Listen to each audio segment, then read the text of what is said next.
In this video, I'll show you how to assign pages from the curriculum or that you've created to your students or classes. To start, when you're logged into your account, if you're using an LMS or a learning management system like Google Classroom, Schoology, Canvas, or Teams, you'll want to be sure that you see LMS linked after your name in the upper left corner.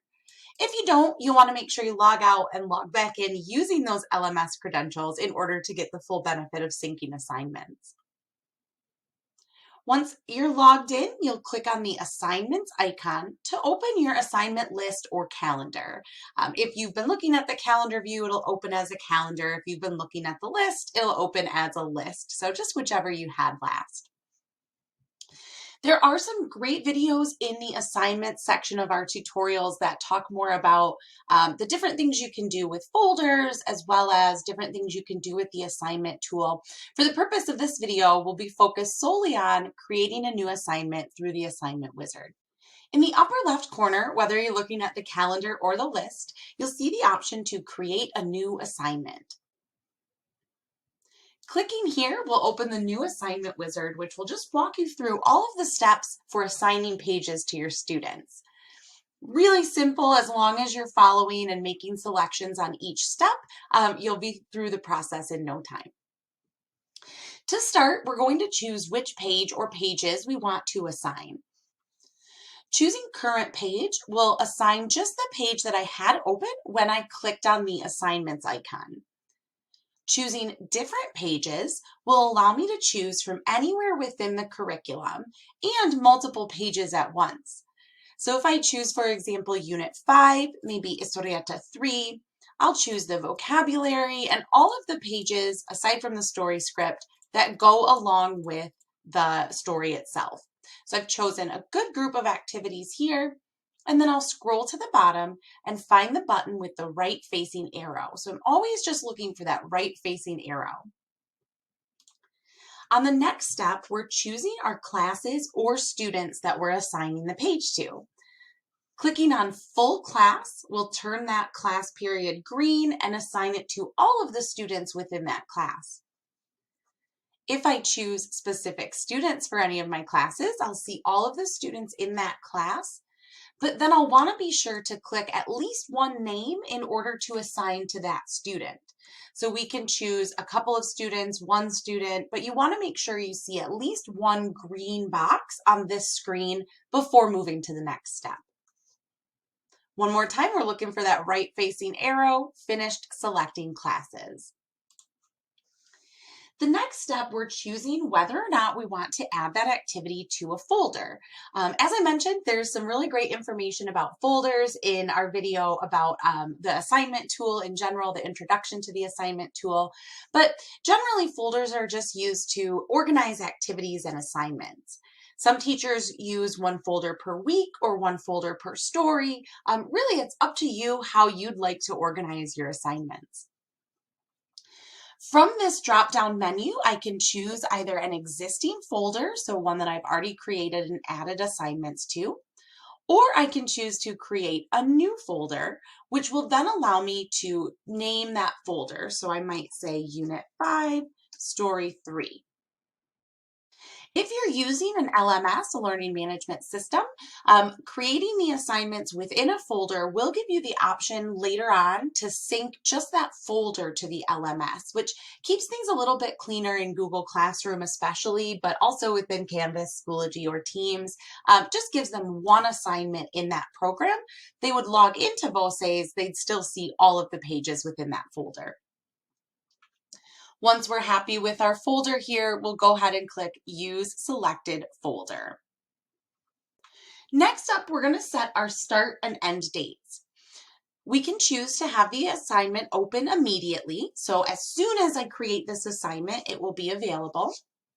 Or I can choose a future start date. So I could choose any date in the future, whether it's a week from now, a month from now. This allows you to plan ahead without having the students see the assignment. Once I set that, the students won't see this on their calendar or in the LMS until that date and time. unless I check this box here. This will let the students see the assignment in Voces and in the LMS, but they won't see the actual activity or any of the questions on the page until that date and time. That's a really good option for exams, quizzes, anything you want them to prepare for without actually being able to see the questions or the assignment before you're ready. Another thing to note is that if we set the assignment to available immediately and sync it with our LMS, we won't be able to go back and change the start date to a future date without first deleting the assignment in the LMS. So that's kind of a specific situation, but just keeping in mind that once something's open and synced to the LMS, you're not able to hide it without doing a little bit of deleting first. Next, we'll set our due date. We can leave this as no due date, which means the students will see it on the current day, each day until they complete it, or we can set a due date. We do want to make sure that due date is after the start date if we've set one, so I might choose December 3rd. We can also adjust the time that it's due or the time that it's available as well. Once we're happy there, go ahead and click Apply. And now we'll choose how strict that due date is. So a hard deadline will not allow any submissions past the due date. The submit button will completely disappear. They won't be able to turn it in late. A soft deadline will allow submissions after the due date if it is that student's first submission. So students will not be able to reattempt any activities after a soft deadline has passed. Open-ended would allow students to go back and make changes to their assignment and resubmit it after the due date has passed. So that option is best for writing or speaking activities where you definitely want them to turn it in on a certain day. You are going to maybe give them feedback, but then you want them to go apply that feedback to the assignment later. Once you're happy here, go ahead and look for that right-facing arrow again. We'll click Use Selected Dates. Now we're on the additional parameters page, and we do have a very specific video for this as well that breaks each of these down in great detail. But just for the purposes of this video, go over a couple of them. For example, I can modify the point value. In this case, I have several activities selected. So if I change the point value to 10 points, then each of those pages is now worth 10 points.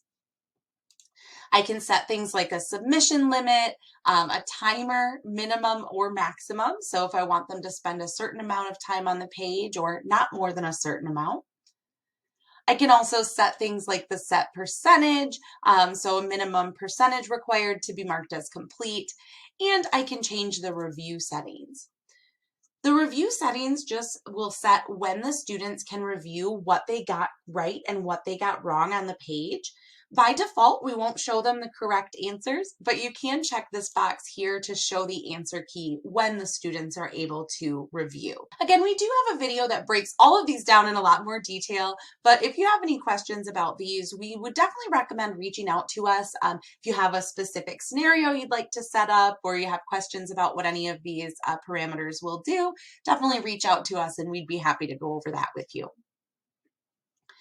Once we're happy with our options here, we'll go ahead and click Use Selected Parameters. Again, that right-facing arrow. Now on this page, we're just reviewing everything, being sure that the pages are correct, the folder, the start and end date are all correct. Any additional parameters we selected will be listed here as well.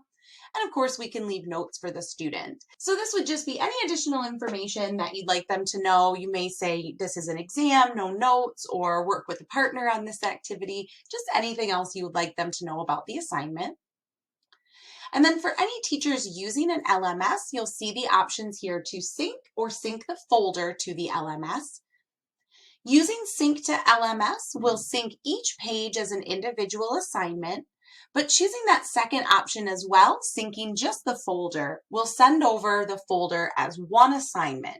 So as I had mentioned before, that will keep things a little bit cleaner for them in their LMS, but once they've logged into Voces, they would see each of those pages available as an assignment.